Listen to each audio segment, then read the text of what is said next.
Us as leaders and managers, we can only explain to them why, try to curb their behavior, try to make them see different points of view if they're willing. But if they're not willing, you can't change them. Only God can change people.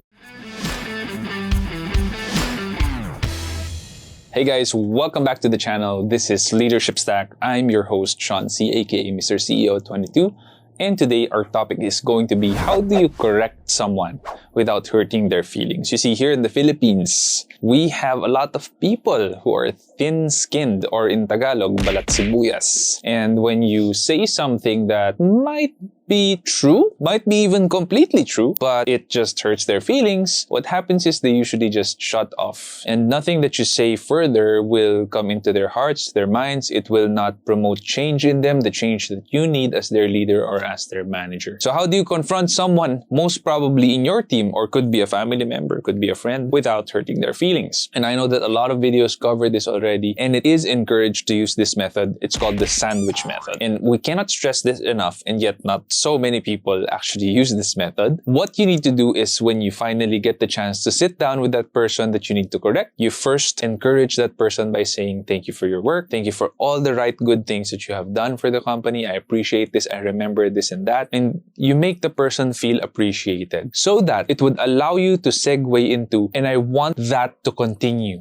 I want you to continue to become a valuable team player. So these are some things that I think you can improve. So you segue into that, you soften up the blow, and then finally you give them the meat of the topic. And the meat of the topic is usually what you really want them to change or improve. And you say it in such a way that it is so clear and precise that it is quite sharp. It might even hurt them, but because you use the sandwich method, because you built them up first, the blow gets weakened by a lot and is accepted much better. So you could continue on by saying, but here's an area where I believe you have such good opportunity to improve. You see, when this happened to this person, I believe that they were not that happy with what you said or what you did. And when you improve that, I believe you can be so much more to this organization. And then you end with an encouraging and inspiring tone by saying, you know, I really believe in you. And I really believe that you can do this. And I will be here to help you and cheer you on. And the sandwich method can be summarized into that. And it is an effective method, whether you are a startup or whether you are a big corporate entity. But the reason why so few leaders and managers actually practice this well is because life and work gets in the way. When you have so much to do on your plate and you're so hot-headed already and you're stressed out, you just want to get things done and you just say things straight. Hey, you know that what you did, I don't like it. And if you don't change that, I can't guarantee your future, right? So a lot of leaders and managers do it that way. It's so quick, it's so easy, it's so expedient, but it will cost you the relationship. And you're not guaranteed the change and improvement that you need to do. So my suggestion is, take the time to sit down, strategize around what you're going to say, and execute in such a way that you are going to soften the blow so that they will accept and they will eat what you will say, and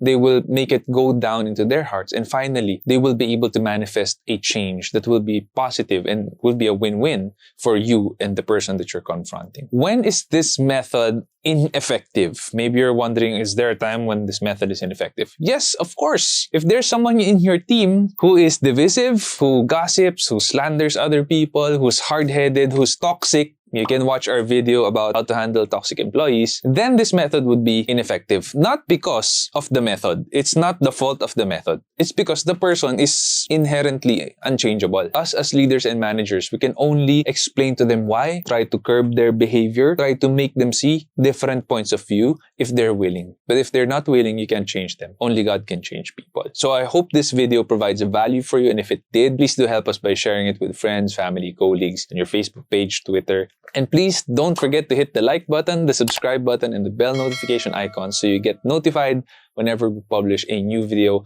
Also, we have our Leadership Stack shirts. We still do have stock. Just go to leadershipstack.com. If you do believe in the work that we're doing here, please do support the channel by getting a shirt of your own. Thank you so much. This is again your host, Sean C, and I will see you on the next video.